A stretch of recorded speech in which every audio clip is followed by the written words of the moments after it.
Hello, everybody. Welcome to our live stream with Dawn Darling. This is the Host for Prose Book Club with Bree and myself, Vanessa. And like I said, we have Dawn Darling joining us tonight. So Dawn is an author. And I don't know if you can see these lovely little books that she has written behind me. Plus, there is a little novella that we'll hold up too. She's written these lovely books, and we're going to talk a little bit about some of them. And hopefully you guys are super interested to get your hands on them too, because both Bree and I were definitely very excited to get our hands on them. You will be. Yes. Yes. So let's just kind of start off by Dawn, tell us like who you are and like a little bit about yourself. Well, I'm probably one of the more awkward people who live in Kentucky. I was definitely that weirdo growing up who got in trouble for reading books in class. I never actually wrote. Like, I had a lot of friends who did the Wattpad stuff, right? Mm-hmm. And I never super got into that, but was married really young, and it wasn't until COVID happened that I kind of got to do my own thing. You know, I worked in dental, which was kind of gross, but kind of cool at the same time. But I've been lucky enough to have Mr. Darling, who makes a lot more money than I do. So I get to sit at a desk all day and do this crazy author thing. We love that. Mm-hmm. Also, I love when authors call their significant other like Mr. or Mrs. like whatever their name is. So like Mr. Darling. Yes. Listen, out in the real world, I'll be Mrs. him, okay? But when he's in my world, he is Mr. Darling. I love it. My assistant, well, we won't get into that. We can call our husbands Mr. Hose. Mr. Ho 1 and Mr. Ho 2. Yes. Mr. Hose. I love that. That's amazing. I'm going to call Kyle Mr. Ho tonight. You should. You should. Let me know how that goes. Where it goes from there, yeah. He'd be like, are you flirting with me? Are you laying down the tracks? Like, what's happening? We'll find out. Love it. Do you want to give just like a non-spoiler just overview of your book, One Little Nightmare, the first one? Do you know, this is probably one of my least favorite questions. And I'll tell you. I'm sorry. It's because, it's this literally my job, right? It's pitching my book. I tell people it took me about 62,000 words to tell you guys what this book is about. And you want like less than a page synopsis, but I'll do my best. Right? So One Little Nightmare is like American Horror Story meets Greek mythology. It is like 80% from the male main character's point of view, which is a lot different than a lot of the fantasy out there, I know, but it didn't feel right to start the series any other way. And this is our main male character, right? Yes. Let me give you this picture. He has a second name, but I can't tell you because it's spoilery. Mm-hmm. You are in for a psychological thriller because my man is in an asylum. And like any man, it takes him way too long to catch on to what's happening in his surroundings. So, you know, if I had written it from the female main character, Zia, if I'd written it from her point of view, it would have been a really short book. But from his, it lasted. So you've got a little bit of Pandora's Box reimagining in there. I really tried to do something other than the classics. So that's my vague synopsis that I give everybody at book cons. I love it. I loved the males, which I never say, but I loved it being from the male's point of view. Because Brooks is such an interesting character, but he's also a character that like I listened to the book and I wanted to be like, oh, come on. Like, come on, get a grip, man. Like, come on. And it's like my version, I guess, of the miscommunication trope, right? Because it's a miscommunication with himself. He's like, if I don't look at it, it's not real. And I can be here forever. And then I'll just whine about it. But like, I don't have to face anything. And I'm glad we kind of kick him out of that right at the end. But Yes, I get that. He's different. Random side question. So have you ever read Bunny by Mona Awad before? I have not. So if you ever do get to read Bunny, I will say Bunny is very like fever dreamish, and I think that One Little Nightmare is kind of that same vibe, not the same story, but like the same vibe of like what is real and what is not, like what is going on. Yes. But in like such a beautiful, like beautifully well written prose, you know, like Bree and I were actually talking before you joined about how you set up this asylum so well, like it's just your writing is so beautiful how you are building the world. Mm-hmm. Thank you. I appreciate that. Yeah. My editor, she didn't love it so much. I get a little wordy, right? She's like, girl, we got to cut this back. Like, I'm like, okay, I get it. But I do try to do more showing rather than telling, and sometimes your prose can get away with you from that a little bit. So I appreciate hearing that. It makes me feel like I did something right. Probably also like a good problem to have, right? Like paring down versus being like, I got to figure out how to write more. You know? Yes. And I'm the world's slowest writer. So when it comes back and she's like, you need to trash this chapter and do something else, I'm like, well, but it's going to take me a long time. So what can we do to just fix this? You know, where's the Band-Aid? So you had mentioned like Pandora's box and like Greek mythology kind of being woven into your stories. And so I'm kind of I'm curious, like, what was the inspiration for wanting to create this world that does draw these Greek mythology elements into it? I've always had a lot of interest in Greek mythology, and it was always a little more twisted even when I was younger. I preferred to pick up, I'm not going to say like history books, right? I wasn't that smart, but Hercules, Disney didn't interest me as much, right? I was more interested in the Olympians and what came before the Olympians. And I probably read these books a little too young, but it told you just all of the really bad things that they did. And I think that kind of shaped some of my interests there. I was hell-bent on being a psychology major. And in small town Kentucky, that just kind of didn't work out. And that's okay. But that drives a lot of my writing, just that total interest in wanting to pick things apart. And Greek mythology, any mythology, is the perfect like science project for picking things apart to see what you can do with it. So yeah, and everything for me always starts with what if. And to be honest, I can't remember exactly how it happened, but I'd come across something about Pandora's box, or Mr. Darling may have even made like some sort of offhanded comment, because anybody doesn't know, I'm bipolar, and sometimes we joke like, you know, what's coming out of the box today. So I was like, you know what if Pandora's box wasn't a box? What if it was her? Ooh. And like, you know, like the box breaking open would mean her death, or maybe she finally like goes kind of crazy and now releases all of this stuff on the world. And that was one of the things that drove me towards the beginning of One Little Nightmare. So that's really fascinating, because I feel like we don't get a lot of the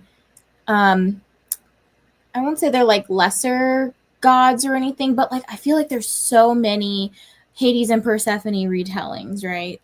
Like it's almost overdone at this point, which I love. Okay, don't get me wrong, I love a Hades and Persephone retelling, but to bring in a Greek god that like not a lot of people maybe know about, or just kind of expanding on one of those more chaotic gods, like I think that's like super interesting to me.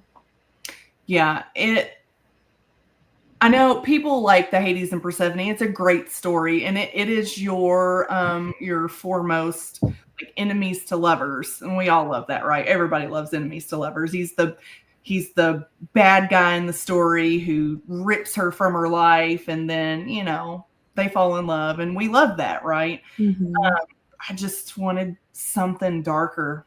I didn't want anybody to win because it's life, right? Does anybody really win? We have wins, but that was kind of the psychology I wanted to explore there, starting with Pandora. It's probably why I also like this book. I don't know if you knew this, but I'm actually a psychologist. So I'm like super drawn to the story already because it's combining two of my favorite things, which are gods and then mental health. So I was like, I think this was just like a perfect concoction for me. Same. You know, there is so much psychology between mythology, religion, and then you tip the scale, mental illness, human behavior, and how those things interconnect. And I like to look at it. Too much probably, but no, that's awesome. I guess we do have, to thank Mr. Darling as well for mentioning Pandora's box. Yes. So this story could be told. There are a few other Greek gods in the story. How did you choose which ones you wanted to write about? That all happened from the absolute rabbit hole I went down. Because not every writer is the same, right? We all get our ideas differently. I always get sparked by a song or a scene or a dream, like something small that I now have to like build, which is always a pain in my ass. But I started looking at Pandora and it kind of rolled from there. I knew I didn't want to do any of the classic, more heard of tales to start off with. And so I started mixing that mythology just kind of with the structure of, Christianity or any other prominent religion today. And I was like, shit, why don't I just start from the top? Nice. So you start with, I don't want to be too spoilery, but you go to the top and you put them all in trouble, and it's easier to build a world after that because it's cause and effect. Everything starts crumbling down, and there's just a lot more to work with in my mind than starting in the middle or at the bottom and then going up. Like the fall of society is already happening. Now what can we do with it? So Pandora's madness led to how was she made? Why was she made? And then, it rolled. And those like chapters with like Pandora's perspective and like some of the how she was made, they kind of had this like creepy vibe to it, which was like excellent for spooky season because it kind of gets you the mood set and everything. So I really appreciated that. Yes. And then like while we're kind of on this topic about mental health and like because it does play a really big role in this story. Like Brooks is at a asylum, so it plays a really huge role. What kind of research had to go into this? Because the like asylums are, I guess, outdated nowadays. Like we don't have any of those traditional asylums that people would see in movies and stuff. So I'm curious, like, what was the research like and your creative process involved with imagining the atmosphere and, putting it all into this story?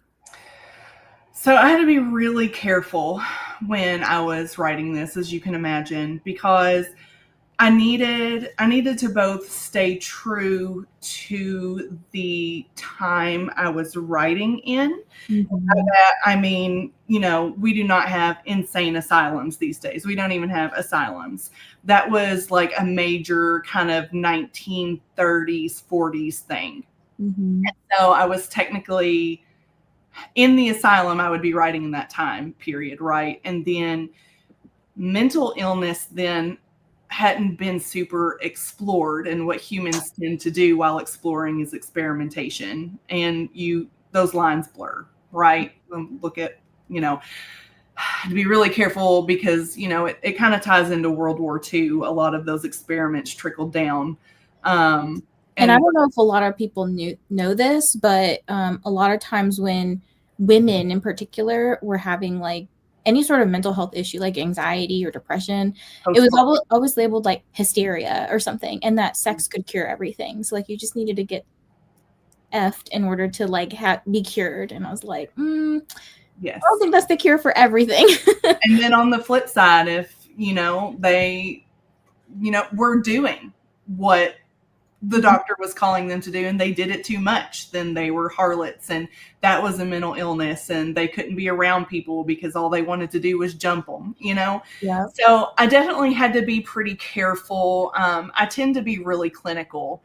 So I wrote it clinically and then took a step back to make sure that it was clinically accurate as well as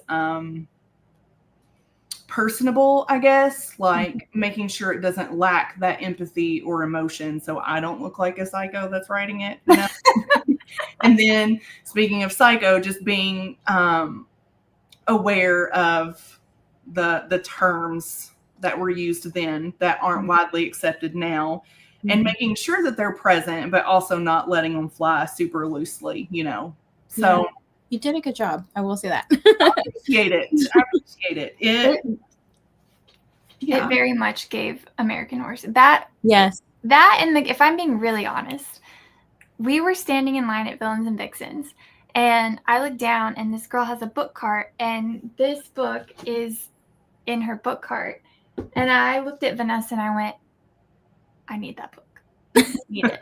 I don't know what it's about, but I need it. So immediately went to go find you, and you were talking about how it's like American Horror Story and just has like, I am an American Horror Story fanatic, so that immediately sold me. And then I read this book and I'm like, oh my God, this is incredible. Like just like what Vanessa said about it being like a fever dream, but also like you're rooting for these characters.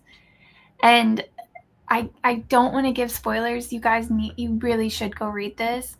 But at the ending of this book, I'm like, give me the second one right now. I need to read it. If you don't mind, I'm going to ask a question that's not on here about the second book. So I know the first book is on Audible. Do you know if and when the second one will be? So you can find the second audiobook on my website. It has been produced. It is available for sale. Okay. I got into a little spat with Audible and had my tantrum and will now die on the hill that it will not be. I'll probably die with you. Not ever, but I don't know.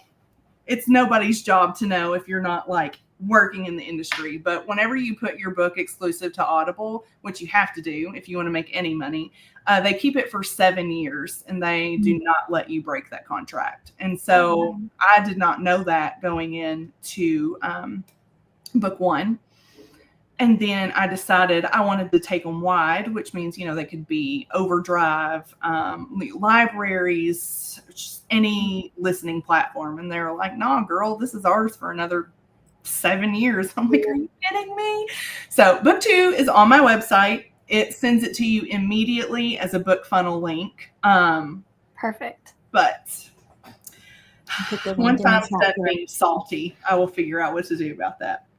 That's perfect. No, because I have my qualms with Audible too. I feel like they pick up every book that I like and then they make it Audible exclusive, and I'm like, come on, because I like to get a lot of things from the library or from Hoopla or whatever, and it's not accessible like that. It's very annoying. So I will definitely be buying that from your website now that I know that it exists. It does exist, and it if I do say so myself, it's even better than book 1. Like, even if you don't like, book 2 is a lot more straightforward. It's going to be less of a fever dream, and it's going to get more into like the politics of the world and whatnot. But just the narrators knocked it out of the park. Just with each character they did, and I really enjoyed it. I hated listening to my own words. It was super weird, but they did a fantastic job. So that's awesome. So yeah. I'm going to clarify one thing because I'm on your website.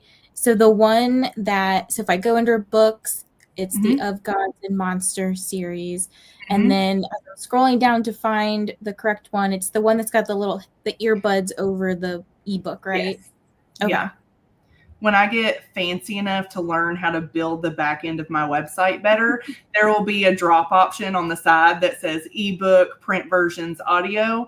It's on my list. I'm not there yet as far as the tech guru side, and I'm too stubborn to pay somebody else to do it. So, well, and I like this because I feel like we can directly support you, and I know like Audible also has its issues with they don't pay their authors nearly enough. So I like that we can directly support you instead, and still, have ownership of the works that you've produced. So yes, much appreciated. Yeah. For sure. For sure. I appreciate it. All the direct support definitely means a lot to indie authors. It just we can feel so out of control sometimes. So having just that little piece always feels good. Right. So for Brooks, so if you guys don't know, Brooks is I would say like one of the main characters in One Little Nightmare. So he is in an asylum, which means he has some sort of mental illness. What mental illness does Brooks have? I guess this is like one of the spoilers that we can give, if you're okay with that. Yes. And then like, how did you approach writing from his perspective in a way that is respectful to those who also have that diagnosis? So if Brooks went to a clinic, they would diagnose him as a paranoid schizophrenic with visual and auditory hallucinations. Those are typically characterized by a high level of anxiety and agitation brought on by that anxiety, and not just like irritation that someone else may experience. It's like it can get up to be an agitation that has to be sedated, which you see in the book. They also, because of the paranoia, experience a lot of sleep disturbances. So like not just bad dreams, but the sleep paralysis demons and all that type of stuff. And what I think is important to note, and that I tried to be very upfront about, is that no mental illness is stereotypically the same. Doctors can diagnose it based on a list of symptoms, but it will always present differently in different people. And so I did my best. There's this lovely book. I need it. This one wouldn't have been as helpful for you because you were writing more in the past. This would be like today's Bible for psychiatric illnesses, but I'm assuming probably the DSM-3 is what you would have been using to like look at whatever criteria was going on at that time. Maybe even the 2. I don't even know. You guys are so smart. It's obsession is what it is. It's not. It's like Mr. Darling. This is probably not great to say on the internet, but Mr. Darling is like, there are 2 different sorts of sociopaths. There are the ones that turn into murderers, and there are the ones that turn into you.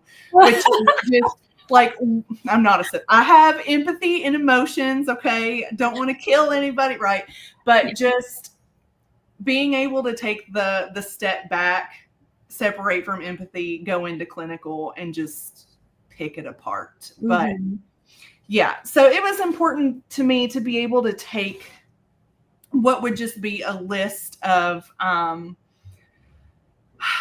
diagnoses and symptoms off the internet and really put it into a person who is unique, who is going to present uniquely, and how that affects them with this broad umbrella diagnosis. And so for those who aren't as in deep obsessed with how the mind works, paranoid schizophrenic works. Those who like to dive a little deeper, I tried to give him a unique set of circumstances that would speak to his lived experience while also respecting the fact that I do not have schizophrenia. I don't personally know anyone with schizophrenia, but I do understand the presentation and just the clinical symptoms mixed with the uniqueness of the brain that create each person. And I tried to stay true to that in a way that wouldn't be hopefully offensive to those who do experience visual and auditory hallucinations as a diagnosed schizophrenia. So. Yeah. And like I said, I think like when I was reading it, I felt like a layperson could understand, like if someone was not in the mental health field, I think they could still understand like what was going on for this person. And also just thinking about what kinds of like research and what information people had kind of within that time frame of like when asylums did exist, right? Like, because we obviously have a lot more research now and how schizophrenia presents, and people were still experiencing those things back then, but this is like I think it was really well done for, like I said, the setting that you have, the not just the time period, but the setting to make it feel like we're kind of back in the past, you know? Yes. Yeah, I agree. I think, oh, sorry, go ahead. No, I was just going to say, I'm glad it came across that way. I tried really hard. I did. I understood it on a normal basis. Sometimes I watch serial killer stuff, sometimes, but I don't know very much, Vanessa. And I'm harsh on people who like will write about mental health. So like, I think like when I say you did a good job, I'm like, yes, you did a good job. Thank you. Yeah, I wanted those for those who aren't in the mental health game to see his symptoms and be like, oh yeah, I saw Criminal Minds. He's a schizophrenic, but also not just like he sees stuff and shadows in the corner and, just go a little deeper than the surface level, but also make it recognizable. So. Yeah, for sure. I think you did a great job. You also, going back to what you just said about the past, like making it, we don't have asylums anymore, but making it seem more realistic because of what they did do in asylums. You talked in the book about their treatments that they would do. And oh my gosh, I cringed so hard. Just like they do that to people. Like that is insane, honestly. So the detail was immaculate. It was great.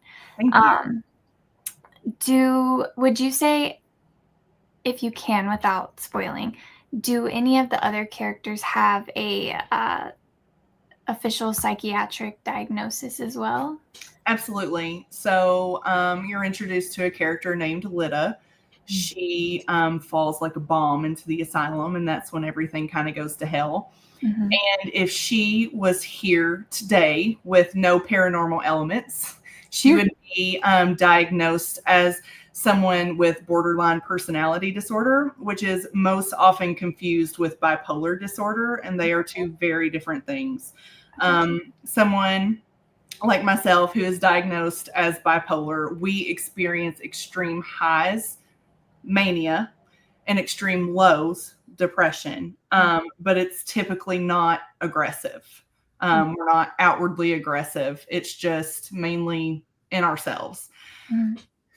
Borderline personality disorder is a whole other beast. That is where people get their stereotypical images of bipolar disorder, is the lashing out, the 180 flip in personality, the blackouts, like I didn't know what I was doing, the rage takes over. And that may be kind of an advanced, like, not advanced, that's not the word I'm looking for, an exaggeration of borderline personality disorder, but it is a lot different and a little more extreme. And you see that a lot in Lida, just with her detachment. She can be detached, aggressive. She lashes out, characterized with the blackouts. And I tried to tie that in with paranormal elements so that it didn't feel super like unreal to the disease today. So I tried to stay as true to that as I could, while also kind of mixing it with her. She is the goddess of mad rage, which means like rabies. that sort of like manic, you know what I mean? Rather than just being angry. And so borderline personality disorder was one of the easier ones to tie that together with. So. Yeah, that's really interesting that you compare, I'm going to use acronyms because a lot of times people confuse BPD and BPD as like the same thing. So borderline and bipolar. And a lot of times, even in my clinical work, I feel like when I have somebody coming to me saying, I think I have bipolar disorder, and then they start telling me like their symptoms and stuff, I'm like, I'm not getting that flavor of psychiatric stuff. I'm getting a little something else. Yeah. And sometimes it's not always like a like borderline personality disorder. Sometimes it is like where it's really hard to differentiate between the two. But when you really get down to like, have you ever had manic or hypomanic episodes? People are like almost always say no. So I'm like, well, that's probably not bipolar, you know? Yes. So yeah, I think that's like a really interesting like aspect that you brought up. And these characters were just like so interesting because I think also Pandora, when you read her stuff, you find that she does have trauma. Mm-hmm. And it can further BPD. It can make it. Yeah, it's true. Very true. A lot harsher than. Yeah, like if you guys have ever seen Dexter, well, he doesn't have borderline, but he had a lot of trauma growing up, and his stuff manifested into antisocial personality disorder. So another personality disorder, but yes. Trauma does kind of lead to other things. See, I love having discussions like this, especially with like both of you who have like delved a lot deeper into it than I have, because I'm going to be very like, I only have what society tells me are mental, and then what I've talked to Vanessa about. I didn't know that bipolar stayed mostly internal, and then borderline personality was more of like actions. Because I don't think society, and I don't think a lot of people do, I don't think society really differentiates the two. I think that they kind of just combine them into one. So you're like, you meet somebody and you're like, oh, I'm bipolar, and you're like, oh no, like, are they gonna lash out? Like, that's not true.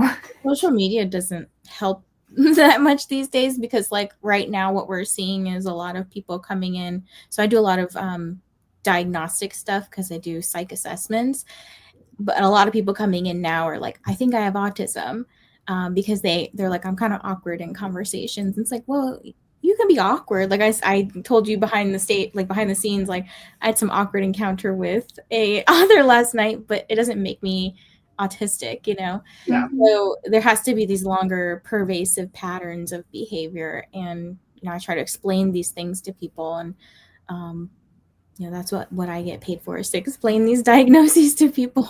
Yes. And there's a struggle. Stereotypes are there for a reason. I feel like women get the bipolar thing all the time because when you're hormonal, you're irritated. There's a difference between being bipolar and being irritated and lashing out because you're irritated. And so that's always an important representation for me is, you know, when you have that flip, it's not because I'm bipolar, it's because you've pissed me off. And that's a very human response. But when I'm laying in bed for days on end, that's because I'm bipolar. Or when I'm up until 4 a.m. doing the stupidest shit like beating bracelets or cleaning the baseboards with a toothbrush or refolding all of my socks, like that's mania. It's not a 180 flip. It's a slope. It happens very steadily. So. Interesting. Yeah. Who would you say your favorite character was to write? I was dreading this question too. That's a hard one. Probably Lida. She, fun fact, was originally intended to be the FMC, the love interest. It was going to be her and Brooks. And I had very much intended to do like a Romeo and Juliet style ending. And my editor was like, you cannot sell this to the romance community. They are not going to like this. I'm like, it's a non-traditional, happily ever after, right? Like they're paranormal, like they're going to live on the afterlife. They're going to the underworld. And she was like, no, this story is so dark. You need to have a fluffy element. And I'm like, okay, I'll give him a dream girl. I'll give him something like he has all this darkness inside. So maybe if he had this one ray of light in his mind, like that he could hold on to, then I could drive that toward the fluffy. But Lita was definitely, Mr. Darling and I were going through some infertility at the time that I wrote this book. It was also around the same time that I was getting my bipolar disorder diagnosis. And I kind of poured all of that into her, just this helplessness, like all of the outside world, just affecting everything inside and having trouble regulating that up and down and just kind of seeking the relief. And so it sucked to write her, but it was also very cathartic, and she will always be one that's super close, which is why I wrote her novella. It was by reader request, but when everybody started asking for it, I was like, you know what? I can do that. I was worried that it would kind of take me back to that dark place, but it didn't. This is the novella, people. Yes. It's called Once Upon a Nightmare. Yes. And it's kind of hard to see because I've got the light glaring. But read all the trigger warnings before going in. It is what One Little Nightmare was supposed to be. It is a non-traditional, less than HEA, but it'll hit you where it hurts. But I think you'll also feel a level of contentment coming out of it, because if you read One Little Nightmare, we all know where this goes, right? Mm-hmm. So you know that I have to get you to where it goes. Mm-hmm. So do you suggest reading this one after book 2 or in between, or? As long as you don't read it before book 1, I think you'll be okay. Okay. I'm glad that for book 1, you're going to be like, I am not reading those books. You cannot pay me. I'm going to bury it in the yard. But if you read it after, it's going to give you a little more clarity. It's going to tie you a little more emotionally. And it may just make its way back around in book 3. You never know. Random side note question. Who is this guy? That is Zeus. Ooh, okay. Since he is a big driver in her life. Okay. That's all the spoilers I need. Like, don't go any further. For somebody who loves psychology, you may like his relationship with Pandora. You ever met a man with some deranged mommy issues? Oh, every day. And how that kind of sets the course of their life to how they treat women. Yeah. So that's in there. I'm glad you said that about the novella, because you just said like, oh, my editor told me to scrap it and do something, a little more. I'm like, no, girl, give me the dark. I want it. I don't need a happily ever after. I want to hear all of it. It is. And there's some autistic rep in there. The MMC is autistic. I really enjoyed exploring how his life was affected. He's also in this super religious sector, and so how it's a very male run church, for lack of a better term. And the expectations they put on the men there and the way they feel toward women is all represented in there. And I love him so much. Aww. I know. Will there be talk any more about it? Will there be an audiobook for the novella? Not planned. Okay. This far. I didn't produce them. I paid to have them produced out of pocket, and it's just not in the future right now. Perhaps down the line, after maybe for an anniversary. Oh, the that'd be fun. gift. So yeah. Yeah. I love that. So with your eyeballs. What was that? So you'll have to read it with your eyeballs for now. That's fine. That is totally fine. I just love hearing the voices of people, and you get like more emotion from them. Yes. I'll create the emotion in my head. It's fine. So there are a lot of like blurred lines in One Little Nightmare. What are some of the challenges you faced to keep the reader disoriented while also still having them understand kind of what's going on?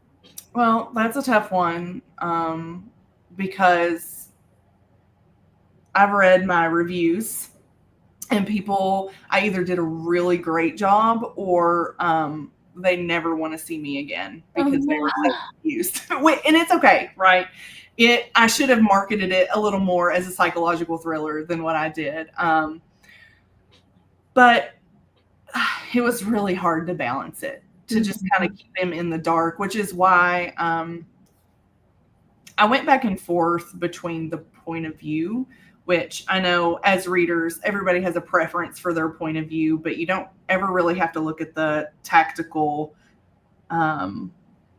use behind point of view. And so I went with third person for this one because I could give the reader a little more information without giving the character all of the information. And that was the best way for me to try to keep the reader into it enough, like one step forward, while also watching him kind of catch up to see how it plays out, and letting them guess what is forward, if that makes sense. Yeah, it's like, because as the reader, we have all of the perspectives, but the people in the actual chapter, they only know what's going on right then and there in that moment. Like they don't have that extra information, like you're saying. Correct. Yeah. And so if it was all from first person, you would probably get a little more of what he's feeling. You would get his internal dialogue. You would, get all of those reactions, but it would have been really hard to keep him in the dark for as long as I did if it was all kept internal. So for better or for worse, that's how I chose to do it. And maybe one day I will go back and re-edit it when my craft has shaped up a little better. But yeah, did the best I could there for sure. I think it was balanced pretty nicely. I do too. And I think that's one of the like most fun parts of being a reader is when you have a book that like takes you into this,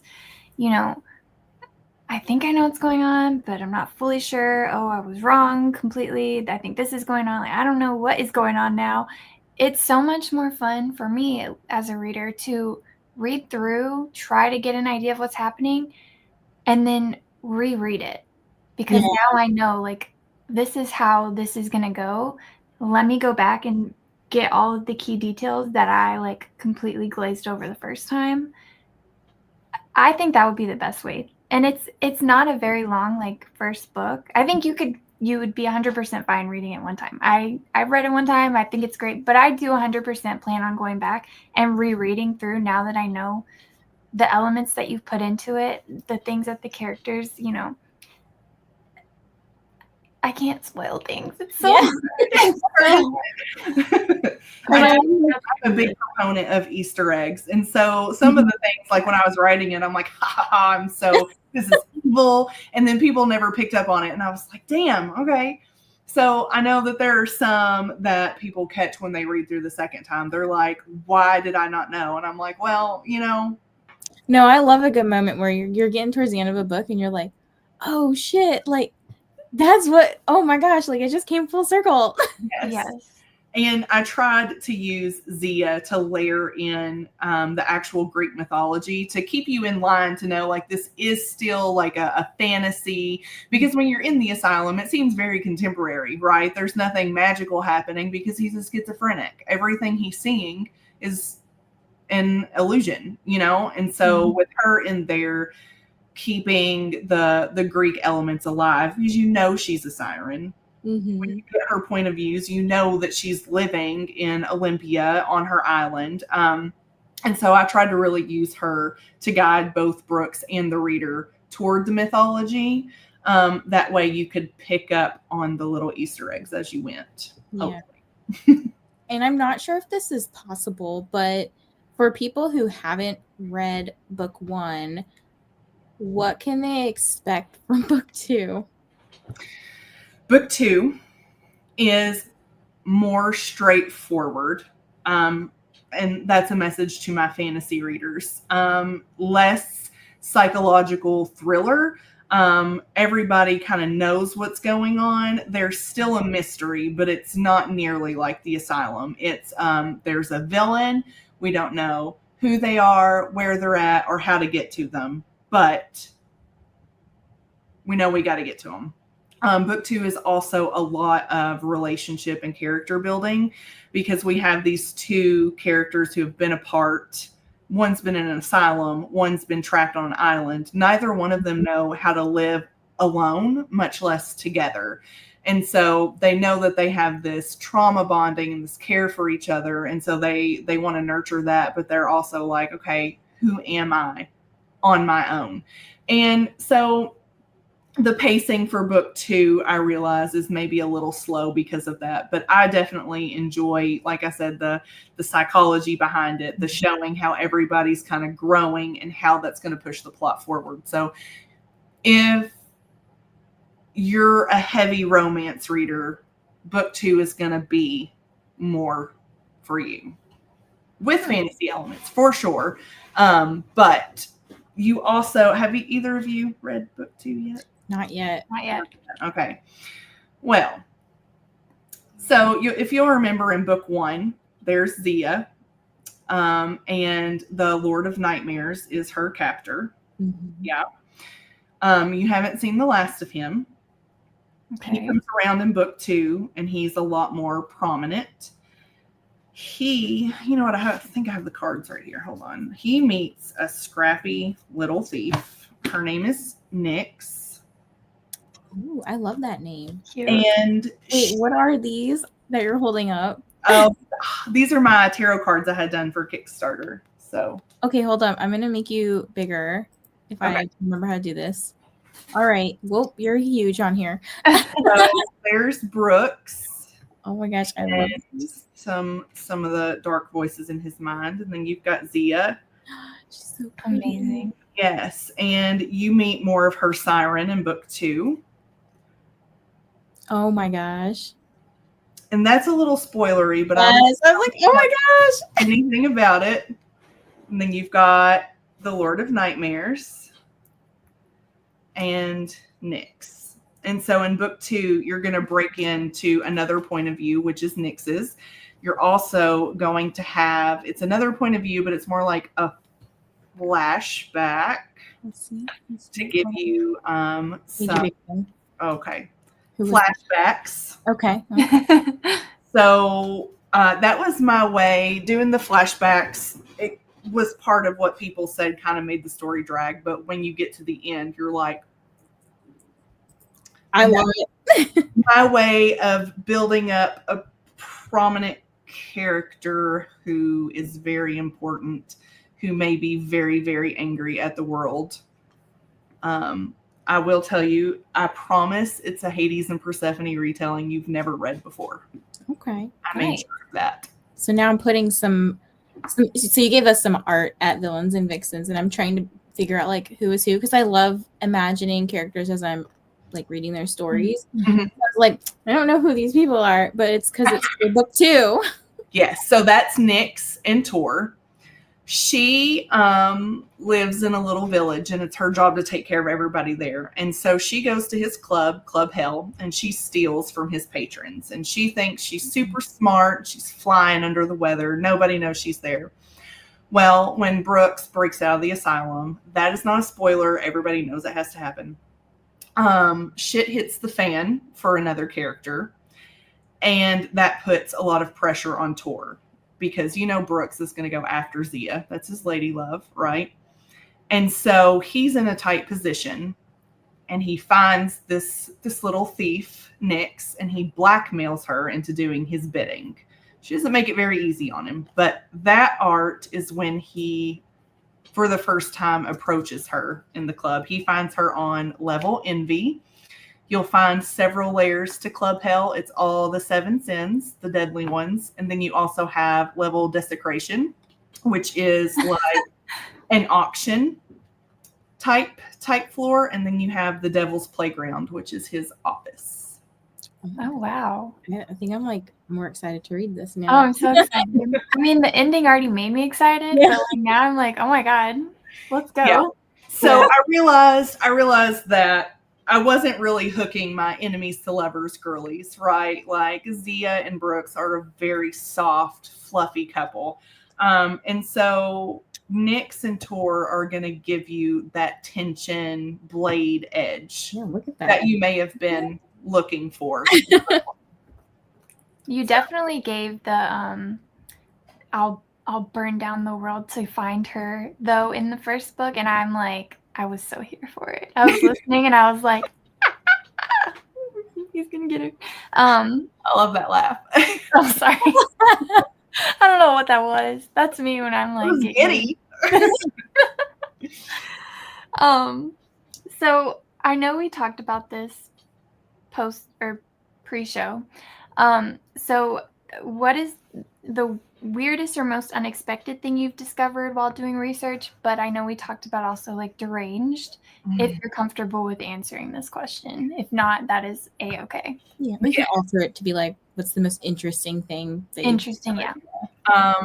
So the most interesting part for me of my research was just the different sorts of treatments they gave in the 1940s in the asylum.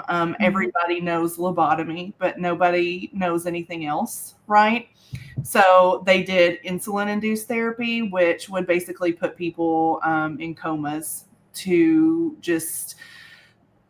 I think they tried to use it to sedate people, but what happened is they became comatose, and so you see that used on Brooks quite often. They had therapies where they would put people in steam baths, and if you were kind, they would do some lavender oil or other calming effects. If you had been bad, the water would induce some pretty severe burns, depending on what hospital or what doctor was there. That's crazy. You had electroshock therapy, which is another kind of stereotypical one, but I don't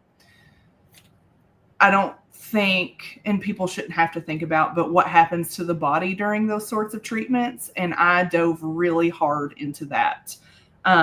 Especially, if you read book 1, there is a full scene on page lobotomy, and that is a historically accurate scene. It wasn't just a hammer and a nail going in there. They had, it's called a leucotome, I think is how you pronounce it. And it was actually a little loop that would come out and grab a portion of your brain and pull it out. And that's what would sometimes it would cause death. Other times it would cause personality changes. It could cause someone to go into like a vegetative type state.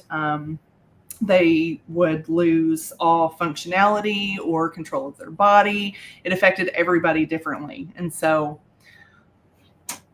it's like crazy stuff that they did. Like none of that stuff that you can do today. And they didn't do it in private either. They would line people up in like a gymnasium setting, and everybody would get electroshock therapy in front of everybody else. And of course, you don't get hit with that sort of voltage without like messing your pants or screaming or crying, or it was very archaic and inhumane. So that's crazy. I watch so many like ghost hunting shows. A lot. My favorite one, I'm sorry, ghosts. Okay. My favorite ones are the asylum ones, where they do talk about, what they've done to their patients in a lesser way. I'm sure your research took you down a rabbit hole that I probably could never go down because it would traumatize me too much. But just now I'm like, okay, I understand why like these ghosts are so mad, like why they haunt these places. Because this is insane. The fact that this was legal is actually insane. Yeah. There were people who thought they were truly helping, and there were others that They're like sociopaths in disguise. They just liked experimenting to see what they could do. Fun fact, when I was doing all this research, I live in Kentucky, and we're known for a few things: bourbon, horses, but we also have the Waverly Hills Sanatorium. I don't know if Yes. Okay. It was a tuberculosis hospital. It was never an asylum, but the inside was very medical, like an asylum. And when there was no cure for tuberculosis, there were experimental treatments going on. And there is a movie about it. I forget what it's called, but it's about the body shoot, basically, because they were having so many deaths, in it. So the story was that there was this giant, like, laundry chute almost, that they would put these dead people down, and they had train carts lined up, and they would just like shoot into the train cart. Bree, I'm coming to your house, and we're gonna have to like watch this. And you can go. They open up on Halloween. You can buy tickets to stay the night there. I don't want to stay the night, but I want to. Yeah, it's a thing here. It's a big attraction. So wow, that's one of the Ghost Explorer videos that I just watched recently. Actually, okay, yes, they literally tortured these people, and some of the doctors and stuff lived there, and just the stories are just actually, and it's one of the most haunted places in America. I'm pretty sure. Lots of people died there. Yeah. It was basically somewhere that they sent you, like when you got tuberculosis back then, there was no treatment. You were going to die.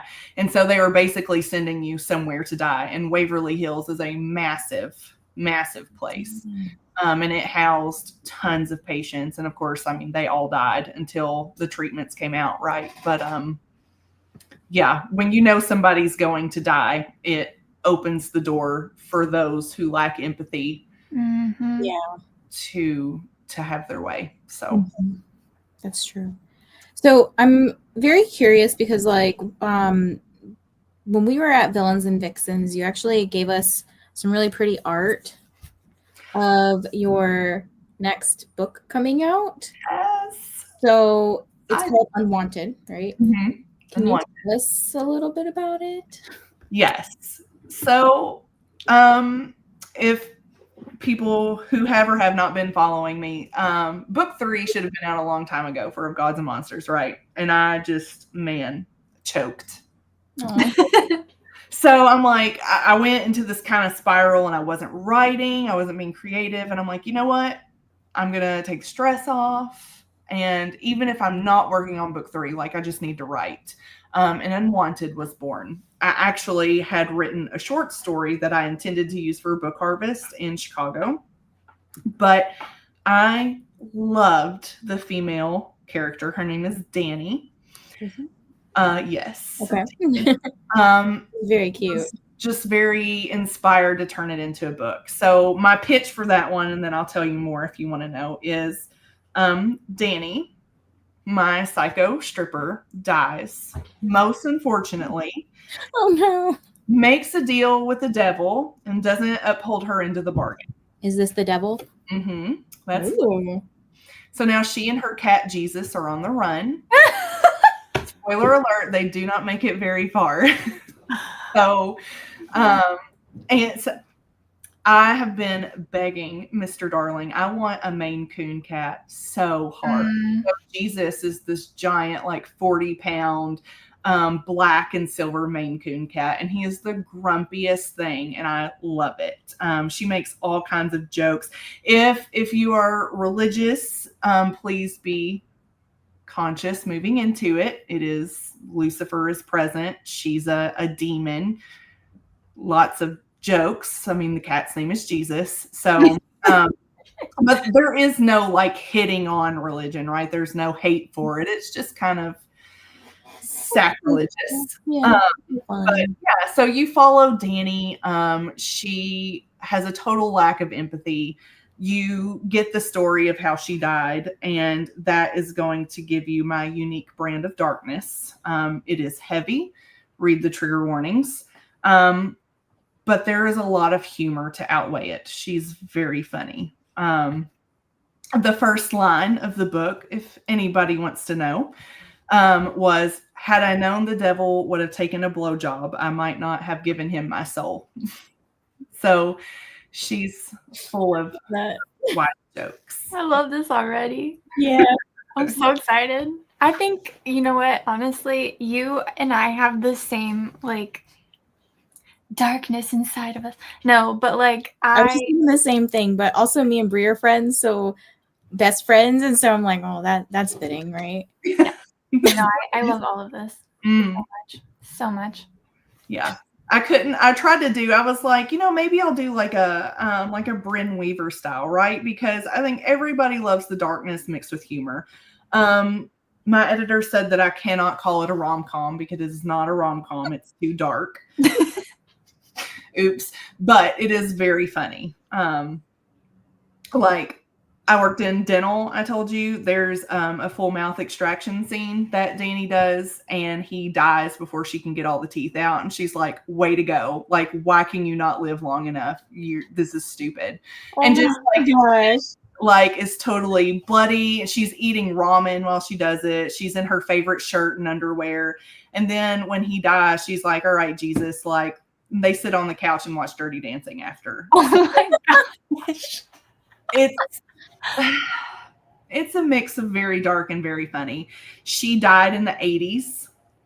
She is a total representation of my grungy soul. So she listens to all the hair bands, the neon, fishnets, like, that's Danny. I love this. When do we have a release date?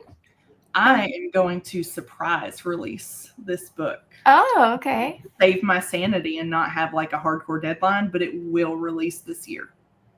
2025 this year? Mm-hmm. Oh, so if people want to get in on it, there's a you got to go to Dawn's website, or I think you can just scan this QR code.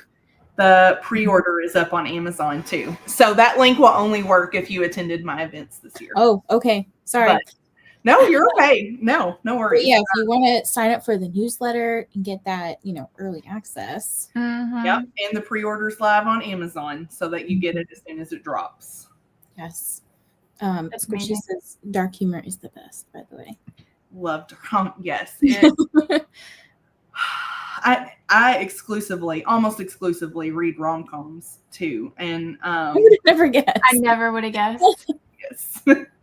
Yeah, there's enough shit going on in here that Allie Hazelwood's my favorite. I read Lissa K. Adams, and I do read fantasy as well. I actually don't read dark romance. I just met Allie Hazelwood on Monday. She's freaking hilarious. She is the funniest person I've ever met. Like, when you read her books, that is her. Like, she is funny.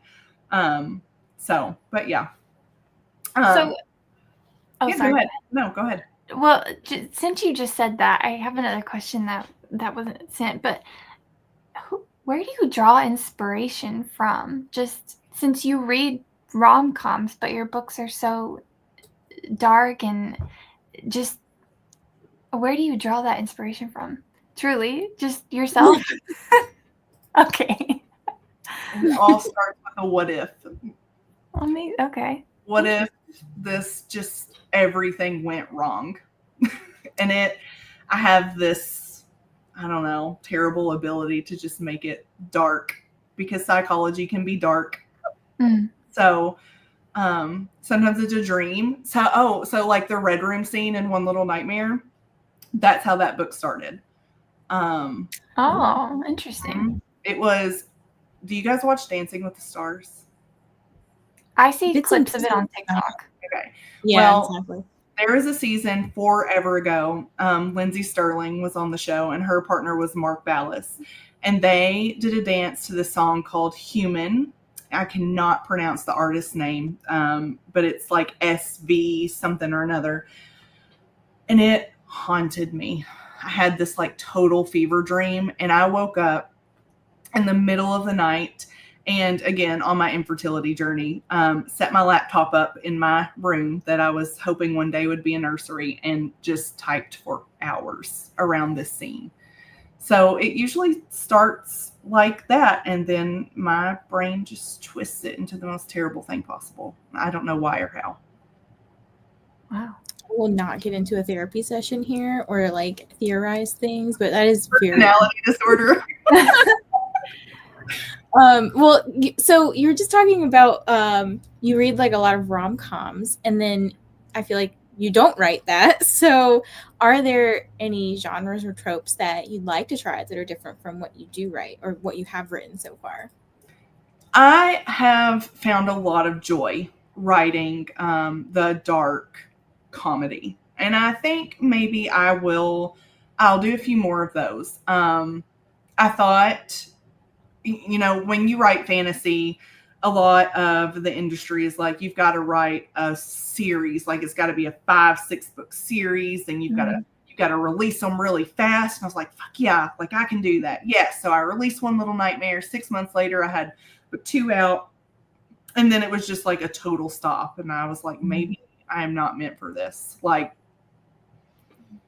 my brain runs away and stuff gets way too complicated. And so, like with this standalone, there wasn't very far to run. There was the story, and then it was over, So I really enjoyed that. I also enjoy writing the more macabre, gothic stuff. I just wrote a short story for Shadows and Seduction next year.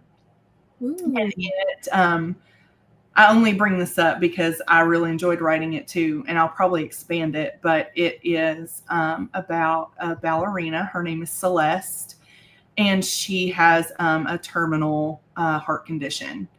And so this whole story is about like a dance with death. And that was all inspired by a song, Mr. Sandman, but not the like old school, like happy one. It's a more kind of melancholy one. And all I could see was this dancer on stage and cast in this like blue New Orleans light. And there was just this dark figure above her, and she was like the marionette, and he was guiding her. And that's just how it happens. So I'll probably write a little more like that too. It's still romance, but it's definitely, it doesn't fit into a category. That's what I struggle with. Yeah. Well, that's fitting because I think Shadows and Seduction is in New Orleans next year, right? Yes. Pretty cool. And I put in the chat, it's a book convention, by the way, in case people were like, what the heck is that? So it's like, I want to say it has a sister convention with it. Sinners and Stardust. Yeah. The Dark Collective on both of those. Yeah. So very, very cool. We have a person in the chat who asked a question. Why did you choose to not use NetGalley for your arcs? Because NetGalley is a very mean place. I couldn't stomach it for my debut. I have a lot of friends who use it, and I see the spiral it puts them into. But also I'm very, sometimes I can be really good with marketing. My Amazon sales wouldn't tell you that, but I've taken my business in a different direction than ebook sales. I do a lot on Kickstarter, and I do a lot of in-person events, and that's really where my income happens. And so in order to kind of push that, I use the Kickstarter platform to send out arcs. And so up to now, and I don't have any super plans to change it. If you want to be an arc reader for me, you back the Kickstarter, or at in-person events like the art you have. Usually I'll have you sign up to my newsletter and I'll send you an arc. I'm not stingy with my arcs. I usually send out quite a few. But once the deadline's there, I won't send out anymore. So.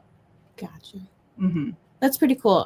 Cause I know also there's like a different financial responsibility when it comes to NetGalley. There's some people who use Book Sirens, which is a little cheaper than NetGalley.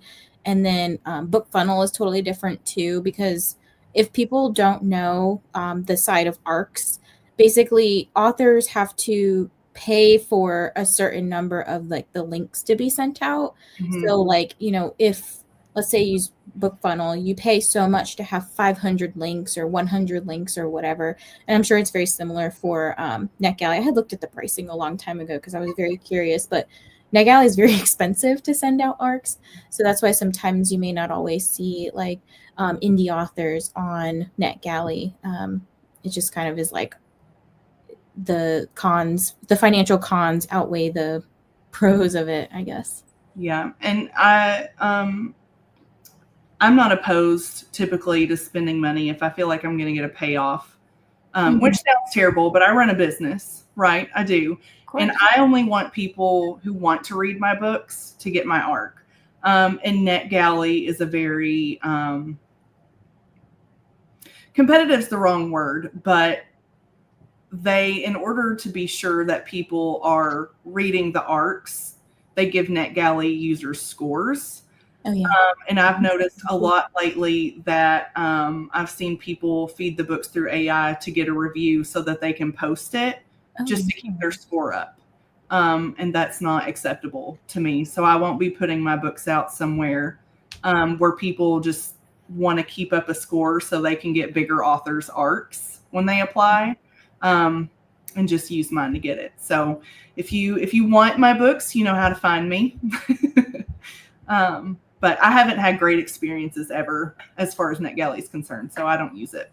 Yeah. That's very fair. And honestly, I did not know that was a thing. I mean, it makes sense, unfortunately, but that really sucks for people who are trying to get through their NetGalley reads and like actually to spend time on reviews. And you can tell, because it's basically what ChatGPT does is it gives you a synopsis of the book, and so people will paste the synopsis in, and it's not even really a review. It'll say the world build was great, and then it'll give you a synopsis of the world build, but it's not really, you can tell it's not a human opinion. It's just this kind of boastful synopsis. And so I don't know. If I wanted a boastful synopsis, I would put it through ChatGPT myself. No, right. That out to the internet, but I want an honest review so that, I don't know, when readers come across it, they know somebody actually read it.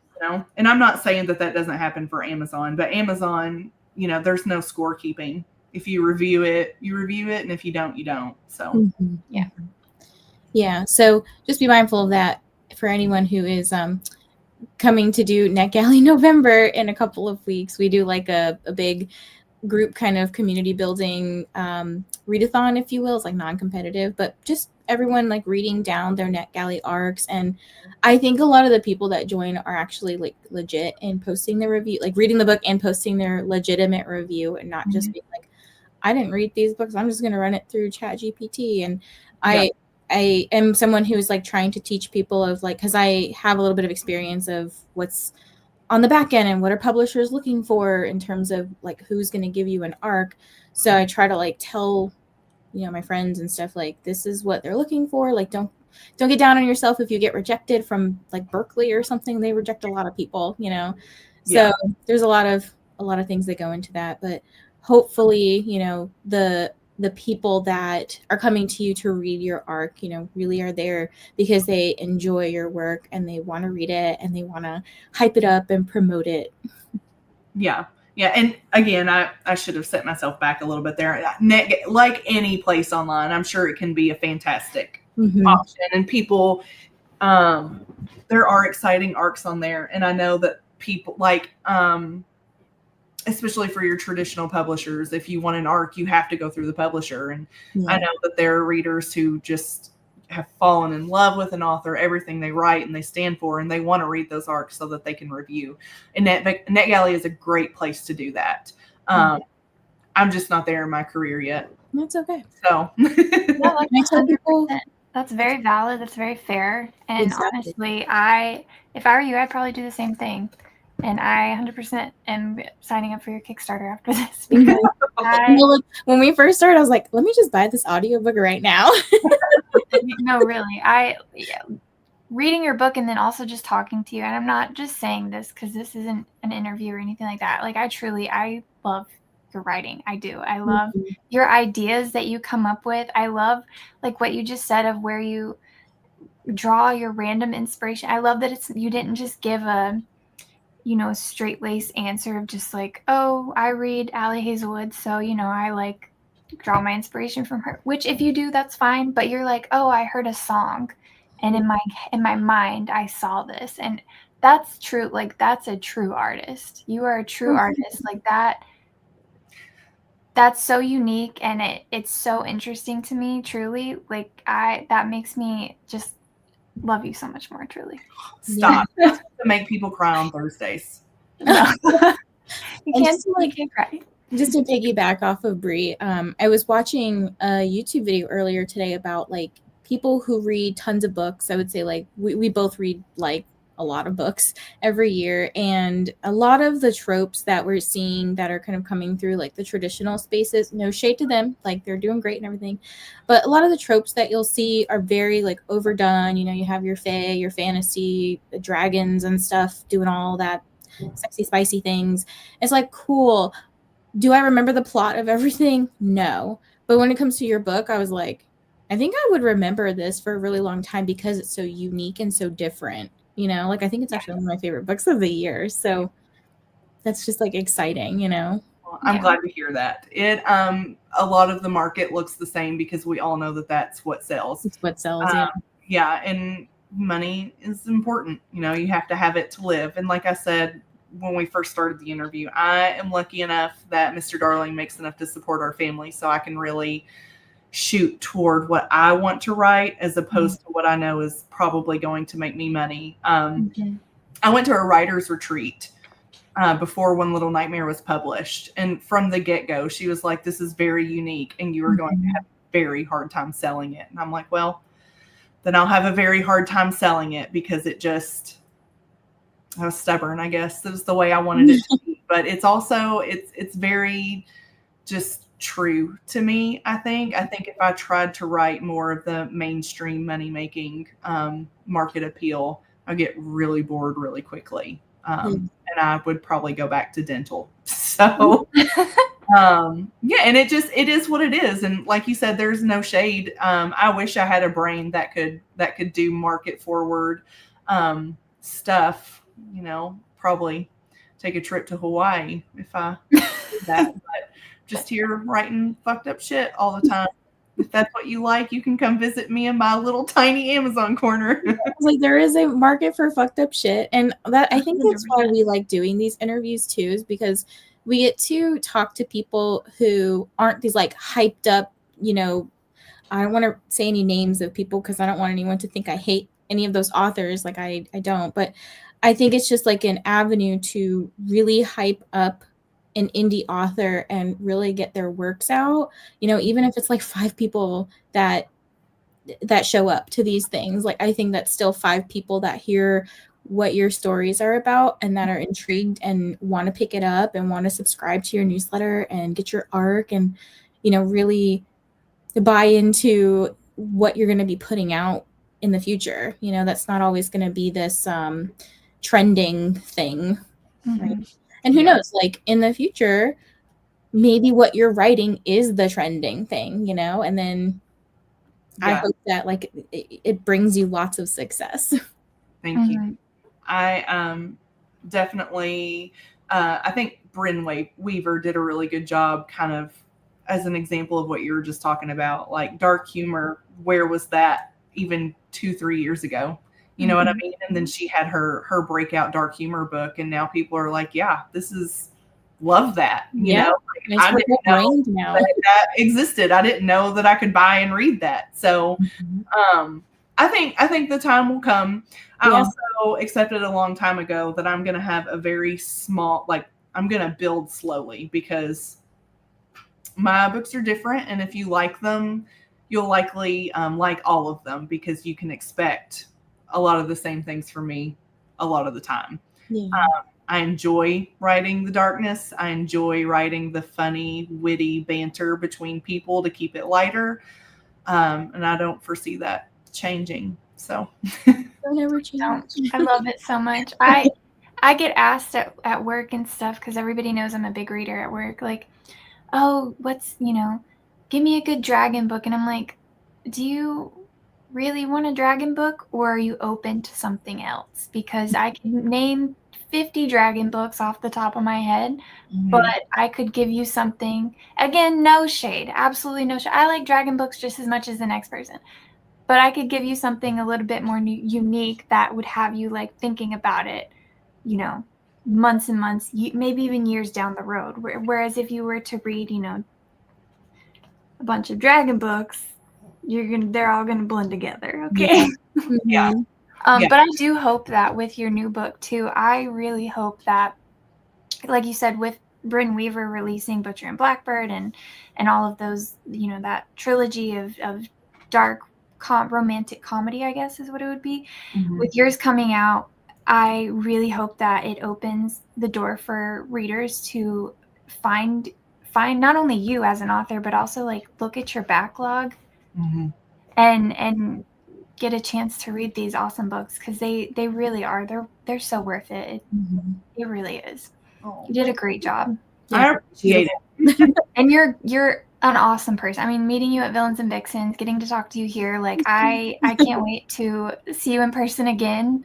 Hopefully soon. Hopefully, where are you going next? Now we have to make something official now. Yes, actually that is a great, you know, follow-up. Where will you be in the next all over the place? What grocery store do you shop? No. You don't want to go to my grocery store. It's the Southern Walmart, and it is not fun. I will be at Romantasy in Orlando, looking for my small dark crowd there. I will be, that's my last signing of 2025. But next year I will be at Shadows and Seduction. I'm probably going to tell secrets here because I can't remember which ones have announced and which ones haven't. So I'll be at Sinners and Stardust again. I'll be at Spellbound in New York. I will be at a Polycon next year, which I was really excited about. That's like an author bucket list, right? And I've applied to Book Harvest and Romantasy again, but we will see. I think that's all I've confirmed so far. But usually if I can get in, I will go. I'm definitely interested in going to like Sinners and Stardust or Shadows and Seduction. It just kind of boils down to, do I have any more money in the book bucket too? It's dangerous. It's definitely, if you're looking for a dark romance, taboo, like out there or smutty or like anything that goes bump in the night, that's what you're going to find there. And be prepared. They are not shy about any body part that they put out on the table. That's cool. It's whatever. That's what you're going to find there. Their after parties are also on point. The Dark Collective does an amazing job making sure they put on a great event. And no matter what you hear about things that have happened, we just all need to remember that every attendee is an adult and adults make their own decisions. And it is not the event coordinator's job to babysit everyone. Nobody wants to be anybody's mother. So don't let anything that happened in 2025 cloud your want or need to go. So I always recommend. Consent is sexy too. So, you know. This is why I stay off threads. I have no idea anything that happened. I had no idea either until somebody messaged me and they're like, God, did you see this? And I was like, no, I didn't see any of it. But yeah, grandma, I stayed at the after party for like an hour and I was like, it's bedtime. Yep. Yeah. These events take a lot out of you. They really do. They're so fun, so worth it. It's like they all of them are like bucket lists, even for readers. But they take it out of you. For real. They're just very go, go, go. And there's a lot to do. Even with the breaks, like there's just a lot to do. Yes. Yeah. I can no longer party all night and every day. I can party like part of every day, but not all day. I know we've hit that age, haven't we? It's okay. I like to call it personality. Very true. It's growth. Personality growth. Yes. Well, Dawn, we've appreciated you hanging out with us this evening, and I am going to go into the description and stuff and update like your links so everyone can get to your website and sign up for your newsletter and hopefully get their hands on an arc that they will love. And then that's where you'll also be able to find all of Dawn's like other books in the series. So if you want to directly support her, I saw all of your books are listed on the website. Yep. Is there any swag. other swag? Yes. Is there anywhere else that people should follow you, or that you're interested in people following you? Kickstarter is one of my big ones. Like I said, I do a lot of big things. I have tiers for like dedicated readers. I have tiers for people who just want to do pretty books, or people who just want an ebook to support. All the special editions you saw at Villains and Vixens, those are directly funded by Kickstarter. I couldn't do it without it. So I give away a lot of cool free stuff. So always Kickstarter for me. Yes. Let's like show off these books again real quick. So this is just the bare naked cover, and Bree's holding up the dust jacket over the cover. The inside is super pretty. Like, y'all see this gold foiling? Also, they're reversible. Yeah, they're reversible dust jackets. That's right. So I don't know if you heard me say this at Villains, but the reverse sides of those dust jackets, we were able to hit a point in funding that I could actually pay an artist to hand paint those on a canvas. So I have. It's stunning. Yeah, I know. Like, I feel like the computer is like not doing it justice because all of the light hitting it, but they're just so pretty. Look at that. Yeah. Do they? That is absolutely beautiful. So I actually have the canvases, the hand painted on those dust jackets. And that's something I definitely couldn't have done had I not had so much support on Kickstarter. So that is beautiful. Yeah. Also, inside of the book, there's character art. So if you were wondering what the characters look like when you're reading, this was such a fun surprise because Brooks is so fine. Yeah. He's actually the background of this stream. He's just like blurred out, if you guys couldn't tell. But yeah, these books are stunning. Like, I think I love the vibe and everything about them. My gosh. And they did not disappoint. Like I said, I saw your book. I saw this book in a girl's cart, and I was like, I gotta go get that book. It did not disappoint. The cover is just as beautiful as the book. It's so good.